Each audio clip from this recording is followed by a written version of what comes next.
클릭해 주셔서 감사합니다. 오늘 하루도 행복하시고 복된 일들만 가득하시기를 기원드립니다. 구독과 좋아요, 알림 설정을 꾹 눌러주세요. 장미아담 이야기 시작하겠습니다. 옛날 조선 시대 평안도 한 고을의 이야기가 전해오나니 귀 기울여 들어보시겠습니까?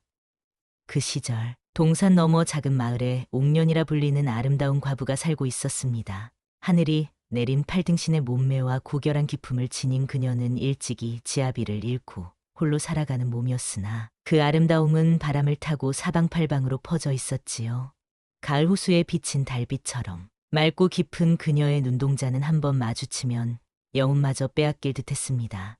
그리하여 많은 양반들이 그녀에게 마음을 두었으나 옥년은 봄눈처럼 차갑게 그 누구에게도 마음을 열지 않았지요. 그때였습니다. 가을 단풍이 물들 무렵 마을에 새로운 병마절도사 박판호가 부임하게 되었습니다. 그는 소나무처럼 곧은 허리에 범의 어깨를 가진 사내로 무예가 뛰어났으나 정정이 화롯불처럼 급하고 칼날같이 잔혹하기로 소문난 인물이었지요.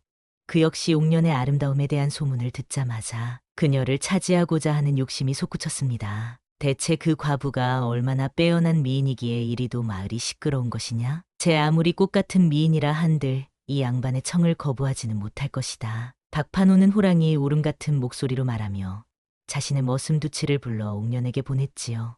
두칠은 소나기 지나간 들판처럼 맑은 눈빛에 성실함이 묻어나는 청년으로 주인의 명을 받들어 옥년의 집으로 새처럼 달려갔습니다. 마님, 소인이 전하옵건대 새로 부임하신 박판호 대감께서 마님을 한번 뵙고자 하시옵니다. 귀한 차 한 잔 대접하겠다 하시니 불편하시더라도 잠시 대감댁에 다녀가시면 어떨는지요. 옥년은 서리 내린 대나무처럼 차갑게 대답하였지요. 이 몸이 차에는 관심이 없다 하옵거니 다시는 이런 일로 날 찾지 말라 전하거라. 두칠이 돌아가 이 말을 전하자 박판호는 봄철 천둥처럼 크게 노하였습니다. 자신의 초대를 거절한 옥년의 도도함에 자존심이 상한 것이지요. 그는 결국 직접 옥년의 집을 찾아갔으나 옥년은 단 일각의 시간도 내어주지 않았습니다.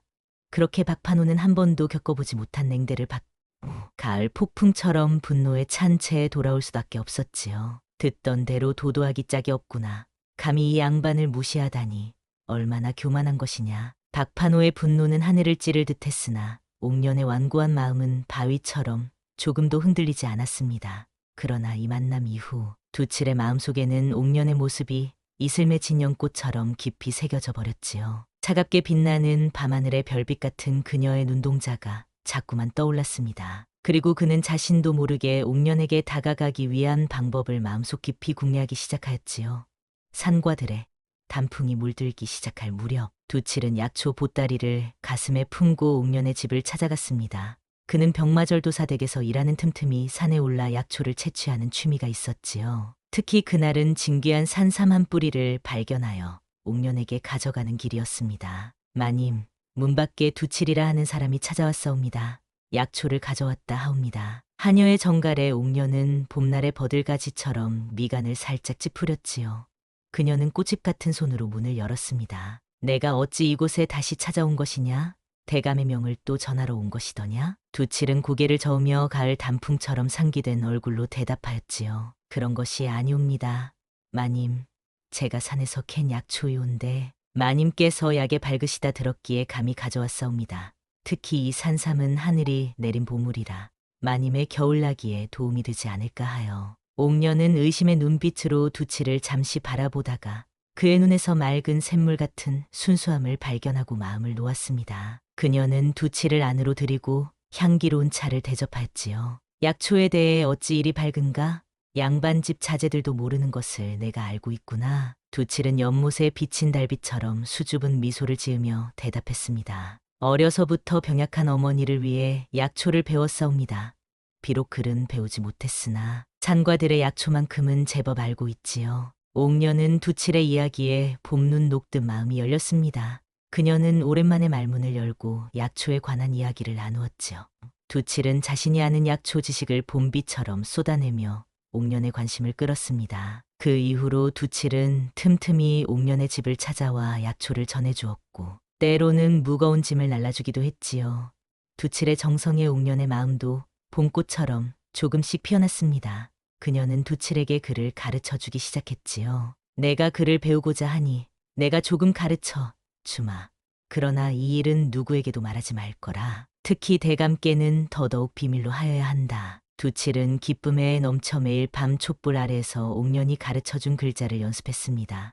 그의 머리는 맑은 하늘처럼 총명하여 배움의 속도가 무척 빨랐지요. 옥년은 두칠의 열정에 감동하여 더욱 정성껏 가르쳤습니다. 그러던 어느 겨울밤 눈보라가 거세게 몰아치던 때였지요. 두칠은 술기운에 취해 옥년의 집을 찾았습니다. 그의 옷은 눈으로 젖어 있었고 얼굴은 붉은 단풍잎처럼 상기되어 있었지요. 이 한밤중에 술에 취해 어찌 온 것이냐? 대감이 알면 큰일이 날 것이니 어서 돌아가거라. 옥년의 말에도 두칠은 고개를 저을 뿐이었습니다. 그의 눈에는 가을 이슬처럼 맑은 눈물이 맺혔지요. 마님, 오늘은 제 어머니 기일이옵니다. 어머니는 늘 내게 글을 배우라 하셨는데 가난한 살림에 그러지 못했지요. 이제야 마님 덕에 글을 배우게 되었으나 어머니께 그 기쁨을 전할 수 없어 가슴이 미어집니다. 두칠의 진심 어린 고백에 옥년도 마음이 봄눈 녹듯 뭉클해졌습니다. 그녀는 두칠에게 따뜻한 차를 내어주며 위로했지요. 내 어머니도 하늘에서 지금의 너를 보시며 기뻐하실 것이다. 너무 슬퍼하지 말 거라. 옥년의 따스한 위로에 두칠은 갑자기 그녀의 봄꽃 같은 손을 잡았습니다. 그의 손은 거칠었지만 여름 햇살처럼 따뜻했지요. 마님, 제가 비록 미천한 신분이지만 마음만은 하늘처럼 넓고 깊사옵니다. 제 마음을 받아주실 수 없겠습니까? 두칠의 갑작스러운 고백에 옥년의 가슴은 봄바람에 일렁이는 호수처럼 요동쳤습니다. 그녀도 어느새 두칠의 순수한 마음과 정성에 마음이 기울어져 있었지요. 그의 손을 잡은 채 옥년은 달빛에 젖은 꽃잎처럼 떨리는 눈동자로 두칠을 바라보았습니다. 두칠아, 그녀의 목소리는 바람에 실려 나직이 울렸습니다. 두칠은 옥년의 달빛 같은 얼굴을 바라보았지요. 그들의 숨결이 차가운 겨울 공기 속에서 하얀 안개처럼 섞여들었습니다. 두칠의 몸이 서서히 옥년을 향해 기울었고 그들의 입술 사이의 거리는 꽃잎 하나 놓을 만큼만 남았지요. 그때였습니다. 먼 하늘에서 종소리가 깊은 밤을 울렸고 그 소리에 옥년은 문득 정신을 차렸습니다. 그녀는 마치 꿈에서 깨어난 듯 부드럽게 두칠의 손을 떼어냈지요. 두칠아, 이건 이루어질 수 없는 일이란다. 양반의 딸과 머슴 사이에는 하늘과 땅만큼 넓은 강이 흐르고 있단다. 두칠의 눈에는 가을 단풍이 지듯 슬픔이 깃들었습니다. 하지만 그는 옥년의 말이 진실임을 알았지요. 그들 사이에는 결코 넘을 수 없는 신분의 벽이 있었습니다. 조인이 방자했습니다. 마님의 말씀이 옳사옵니다. 두칠은 고개를 숙이며 한 걸음 물러섰습니다. 그러나 그들의 마음속에 피어난 감정은 이미 봄날의 꽃처럼 활짝 피어 있었지요. 옥년은 두칠이 돌아서는 모습을 바라보며 자신의 가슴을 꾹 눌렀습니다. 그녀의 손끝에서는 미세한 떨림이 멈추지 않았고 뺨에는 몰래 흘러내린 한 줄기 눈물이 달빛에 반짝였지요. 두칠이 문을 나서려는 순간 옥년은 그를 부르고 싶은 충동을 느꼈습니다. 하지만 그녀의 입술은 굳게 다물어졌고 가슴 속에서만 그의 이름을 애타게 불렀지요. 마음이 서로를 향해 달려가도 몸은 각자의 자리에 묶여 있을 수밖에 없었습니다. 그렇게 겨울밤은 두 사람의 가슴에 피어난 봄꽃을 조용히 눈으로 덮어버렸지요. 하지만 그 꽃은 죽지 않고 다만 잠시 숨어 더 강하게 피어날 날을 기다리고 있었습니다. 다음 날 새벽 옥년은 창밖으로 내리는 한방눈을 바라보았습니다. 어젯밤의 일이 꿈만 같았지요. 하지만 그녀의 가슴 한편에는 두칠을 향한 감정이 찬눈 속에 묻힌 매화 씨앗처럼 자리하고 있었습니다. 그때 갑자기 대문 밖에서 소란스러운 소리가 들려왔지요. 여기가 옥년이라는 여인의 집이더냐? 어서 문을 열어라. 하늘을 찌르는 듯한 호통 소리에 옥년은 놀라 밖을 내다보았습니다. 문 앞에는 병마절도사 박판호가 관병들을 이끌고 서 있었지요. 옥년은 침착하게 문을 열었습니다. 대감, 이른 아침에 무슨 일로 오셨습니까? 박판호의 눈에는 불꽃 같은 분노가 피어올랐습니다. 감히 묻는가? 내 집에 내 머슴 두칠이 드나든다는 소문이 들리는데 그것이 사실이더냐? 옥년은 눈앞이 캄캄해졌지요. 누군가 두칠과 자신의 관계를 박판호에게 일러바친 것이 분명했습니다. 그녀는 가슴을 진정시키고 대답했습니다. 그저 약초를 전해주었을 뿐 다른 일은 없었사옵니다. 박판호는 비웃듯 입꼬리를 올렸지요. 약초라. 그럼 내 직접 확인해 보겠다. 박판호와 관병들은 옥년의 집 안으로 밀고 들어왔습니다. 그들은 방과 부엌을 샅샅이 뒤지기 시작했지요. 그때 한 관병이 외쳤습니다. 대감, 여기 글을 배우는 흔적이 있습니다. 관병은 두칠이 연습하던 글자가 적힌 종이들을 들고 있었습니다. 박판호의 얼굴이 일그러졌지요. 내가 감히 천한머슴에게 글을 가르쳤더냐? 이는 양반의 도리를 어긴 죄로다. 옥녀는 굳게 입을 다물었습니다. 자신을 지키기 위해 두칠을 희생시키고 싶지 않았지요. 옥년의 침묵에 더욱 분노한 박판호는 그녀의 팔을 거칠게 잡았습니다. 내 입으로 말하지 않겠다면 두칠의 입으로 말하게 하리라. 여봐라. 우선 이 여인을 관하로 끌고 가라. 관병들이 옥년을 붙잡아 끌고 가려 할 때 마당 밖에서 소란스러운 소리가 들려왔습니다. 마님께 무슨 일이 생기신 거요? 달려오는 두칠의 목소리였습니다. 그는 관병들이 옥년을 에워싸고 있는 광경을 보고 창백해진 얼굴로 달려왔지요. 이놈이 여기 있었군. 두칠아, 내가 몰래 이 여인을 드나들었다는 것이 사실이냐? 두칠은 잠시 망설였습니다. 그러나 옥년이 위험에 처한 것을 보고 결심한 듯 단호히 대답했지요. 그것은 소인의 불찰이옵니다. 마님은 아무 잘못이 없으시니 모든 책임은 소인에게 물으시옵소서. 박판호는 두칠의 목덜미를 거칠게 잡아챘습니다. 이놈이 감히 자신의 신분을 망각하고 양반의 규율을 어겼으니 중죄를 면치 못할 것이다. 여봐라. 이 둘을 모두 관하로 끌고 가라. 관병들은 두칠과 옥년을 밧줄로 묶어 관하로 끌고 갔습니다. 마을 사람들은 그 광경을 보고 수군거렸지요. 그 중에는 두칠과 옥년을 동정하는 이들도 있었지만 신분 질서를 어긴 죄를 묵과할 수 없다는 이들도 있었습니다. 관아에 도착한 두칠과 옥년은 박판호 앞에 무릎을 꿇었지요. 박판호는 자신의 권위를 중심에 두고 두 사람을 질책했습니다. 두칠아, 내가 양반집 과부의 집에 드나들며 감히 글까지 배웠으니 이는 양반의 권위를 훼손하는 중죄다. 그리고 옥년 너는 천한머슴에게 글을 가르치고 은밀히 만남을 가졌으니 이 역시 용서할 수 없는 죄다. 두칠이 땅에 머리를 조아리며 말했습니다. 대감, 소인의 불찰이옵니다. 마님은 소인에게 글을 가르쳐 주셨을 뿐 다른 불순한 의도는 없었습니다. 모든 벌은 소인에게 내리시고 마님은 용서해 주시옵소서. 박판호는 두칠의 말을 들었으나 그의 분노는 봄눈이 내려도 녹지 않는 한겨울 얼음처럼 차갑게 남아 있었습니다. 두 사람 모두 엄중한 형벌을 받을 것이다. 여봐라. 우선 두칠에게 곤장 30을 치라. 포졸들이 두칠을 눕히고 곤장을 들었습니다. 옥녀는 눈물을 흘리며 소리쳤지요. 대감, 그는 무고합니다. 제발 멈추십시오. 그러나 박판호는 옥년의 간청을 무시했습니다. 곤장이 두칠의 등을 내리쳤고 살을 찢는 소리와 함께 피가 흘러나왔지요.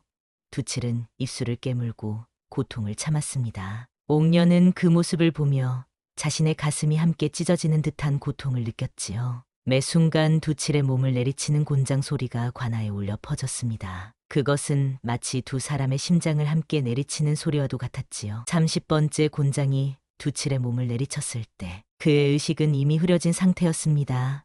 옥년은 눈물로 얼룩진 얼굴로 그를 바라보았죠. 박판호는 두칠의 처참한 모습에도 눈 하나 깜짝하지 않고 서늘한 미소를 지었습니다. 이제 머슴은 자신의 분수를 알았겠지. 여봐라. 저 여인도 곤장을 쳐라. 그 말에 옥년의 얼굴이 백지장처럼 하얗게 변했습니다. 두칠은 흐릿한 의식 속에서도 그 말을 듣고 몸을 일으키려 했지요. 안 됩니다, 대감. 마님은 아무 죄가 없으십니다. 그러나 두칠의 힘없는 목소리는 박판호의 귀에 들어가지 않았습니다. 포졸들이 옥년을 끌어내려는 순간 갑자기 관아의 대문이 열리고 위험 있는 목소리가 울려 퍼졌지요. 이곳에서 무슨 일이 벌어지고 있느냐? 모든 시선이 문 쪽으로 향했습니다. 그곳에는 화려한 관복을 입은 사내가 서 있었지요. 그의 눈빛은 검은 대리석처럼 단단했고 그 위험에 관아의 모든 이들이 숙여졌습니다. 내금이장 신무강이다. 이곳에서 무슨 죄인을 다스리고 있는가? 박판호는 당황했지만 침착함을 유지하려 했었습니다. 감히 내 관아에 들어와 무슨 일이냐 묻는 것이냐? 내가 누구인지 모르느냐? 신무강은 박판호를 향해 성큼 다가섰습니다. 그의 걸음은 마치 호랑이의 움직임 같았지요. 한양에서 온 내금이장이다. 나는 지금 특별한 임무를 수행 중이니 내 이름과 직책을 밝히거라. 박판호는 갑자기 불안감이 들었지만 여전히 강한 척했습니다. 봄과는 평안도 병마절도사 박판호라. 무슨 용건으로 이리 왔느냐? 신무강은 서늘한 눈빛으로 관아 안을 둘러보았습니다. 그의 시선이 피로 얼룩진 두칠과 곤장을 앞에 두 농년에게 머물렀지요. 저 두 사람은 무슨 죄를 지었기에 이리 가혹한 형벌을 내리는가? 박판호는 목을 가다듬고 대답했습니다. 저자는 천한 머슴으로 신분을 망각하고 양반 과부의 집에 드나들며 글을 배웠소. 이는 신분 질서를 어긴 죄요. 신무강의 눈빛이 매서워졌습니다. 그것이 그리 큰 죄인가? 사람이 배움을 구하는 것이 어찌 죄가 된단 말인가? 박판호는 당황했지만 계속해서 자신의 입장을 고수했지요. 그것은 우리 조선의 법도를 어긴 행위요. 양반과 상놈의 경계를 무너뜨리는 일이니. 신무강이 그의 말을 자르며 손을 들어 올렸습니다. 그만, 내 눈에는 너의 행동이 오히려 더 큰 죄로 보이는구나. 무고한 백성을 학대하는 것이 과연 양반의 도리인가? 그리고 신무강은 옥년에게 다가갔습니다. 그가 옥년의 얼굴을 자세히 살피자 그의 눈빛이 변했지요. 그대가 옥년 부인이 맞는가? 옥년은 놀란 눈으로 신무강을 바라보았습니다. 그녀는 그의 얼굴을 알아보지 못했죠. 그렇습니다만 대감은 어찌? 신무강은 주머니에서 옥패 하나를 꺼냈습니다. 그것은 왕실의 문양이 새겨진 물건이었죠. 이것을 보시오, 부인, 기억나지 않는가? 옥년은 그 옥패를 보는 순간 얼굴이 백지장처럼 하얘졌습니다. 그녀의 눈에서는 놀라움과 두려움이 교차했지요. 그것은 어찌 대감께서? 신무강은 목소리를 낮추어 말했습니다. 이제 걱정 마시오, 부인, 내가 부인을 모시러 왔소. 전하께서 부인의 무고함이 밝혀져 즉시 황궁하라 명하셨소. 그 말에 관하여 모든 이들이 놀라움에 입을 다물지 못했습니다. 박판호의 얼굴은 땅이 꺼질 듯 창백해졌지요. 무슨 말씀이시옵니까? 이 여인이 대체 누구시길래? 신무강은 엄숙한 목소리로 선포했습니다. 이분은 전 좌의정 김상현의 따님이시며 정치적 음모로 인해 이곳에 응거하고 계셨소. 이제 모든 누명이 벗겨져 한양으로 돌아가실 것이오. 그 말을 들은 박판호는 무릎을 꿇고 땅에 엎드렸습니다. 그의 얼굴에는 공포가 가득했지요. 조인이 불찰이었습니다. 아가씨의 정체를 알지 못하고 무로를 범했습니다. 용서해 주십시오. 그러나 옥년의 시선은 이미 두칠에게 가 있었습니다. 그녀는 신무강에게 급히 말했지요. 대감, 저 사람을 먼저 치료해 주십시오. 그는 무고합니다. 신무강은 즉시 명령했습니다. 병마절도사 박판호는 체포하고 두칠은 가장 가까운 의원을 데려와 응급치료를 하도록 했지요. 옥년은 두칠의 곁에 한시도 떠나지 않았습니다. 그녀의 눈에서는 가을비처럼 눈물이 끊임없이 흘러내렸지요. 두칠아, 정신 차려라. 이제 모든 것이 끝났단다. 너는 이제 안전하다. 두칠의 창백한 입술이 미세하게 움직였습니다. 그의 눈이 힘겹게 떠지고 옥년의 얼굴을 바라보았지요. 마님, 그대는 무사하십니까? 그 말에 옥년의 가슴은 검은 밤하늘에 별빛이 쏟아지듯 뜨거운 감정으로 가득 찼습니다. 그녀는 두칠의 손을 부드럽게 쥐었지요. 나는 괜찮다. 내가 걱정해야 할 것은 너 자신의 상처뿐이다. 의원이 도착하여 두칠의 상처를 치료하기 시작했습니다. 그의 등은 깊게 찢어져 뼈가 보일 정도였지요. 의원은 걱정스러운 얼굴로 말했습니다. 상처가 매우 깊사옵니다.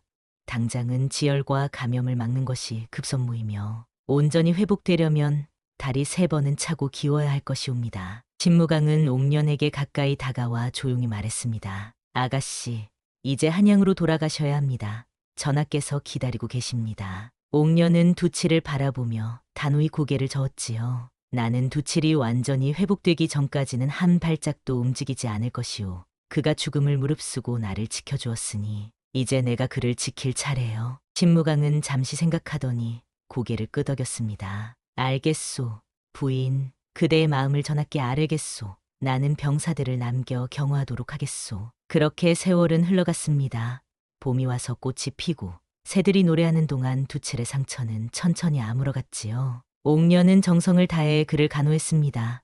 두칠이 고통으로 잠 못 이루는 밤이면 그녀는 두칠의 곁에서 노래를 불러주었고 그가 열에 시달릴 때면 시원한 물수건으로 그의 이마를 식혀주었지요. 어느 따뜻한 봄날 두칠은 마침내 일어나 마당을 걸을 수 있게 되었습니다. 그는 옥년의 부축을 받으며 꽃이 만발한 정원을 거닐었지요. 마님, 이제야 알게 되었습니다.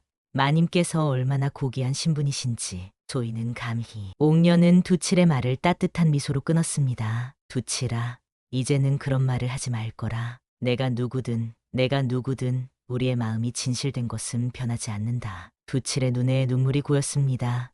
그는 감정을 억누르며 말했지요. 하오나 마님께서는 한양으로 돌아가셔야 하고 저는 여기 남아야 할 것입니다. 우리는 결국. 옥녀는 두칠의 손을 꼭 잡았습니다. 그녀의 눈빛은 결의에 찬 듯했지요. 두칠아, 내가 이미 신무강 대감과 이야기했다.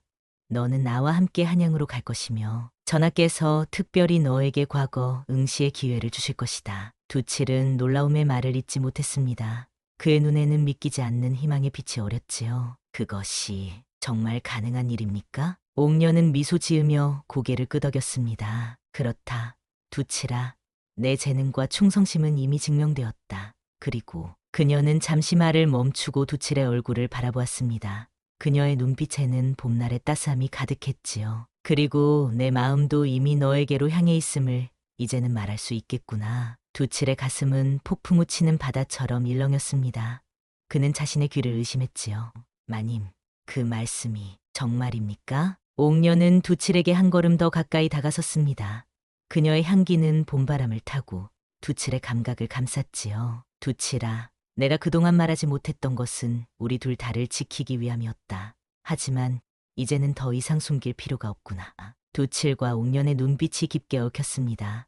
그들 사이에는 더 이상 신분의 경계도 세상의 벽도 느껴지지 않았지요. 단지 두 영혼이 서로를 향해 끌어당기는 깊은 연못 같은 감정만이 있을 뿐이었습니다. 그날 밤 달빛이 창문을 통해 방 안으로 스며들었습니다. 두칠과 옥년은 서로의 영혼이 하나 되는 깊은 대화를 나누었지요. 그들의 손길은 봄꽃잎이 떨어지듯 부드럽게 서로의 살결을 어루만졌고 그들의 숨결은 안개처럼 서로 얽혀 하나가 되었습니다. 봄밤의 정막 속에서 두 사람은 촛불처럼 타오르는 사랑의 온기를 나누었지요. 그들의 몸은 한 폭의 수묵화처럼 아름답게 어우러졌고 마침내 두 영혼은 달빛 아래 흐르는 강물처럼 하나로 합쳐졌습니다. 봄비가 대지를 적시듯 그들은 서로의 목마른 영혼을 채워주었지요. 다음 날 아침 두칠과 옥녀는 한양으로 떠날 준비를 했습니다. 신무강이 보낸 화려한 가마와 말들이 그들을 기다리고 있었지요. 두칠아, 이제 우리는 새로운 삶을 시작하는 것이다. 너와 나 함께. 두칠은 옥년의 손을 꼭 잡았습니다. 그의 눈에는 더 이상 슬픔도 두려움도 없었지요.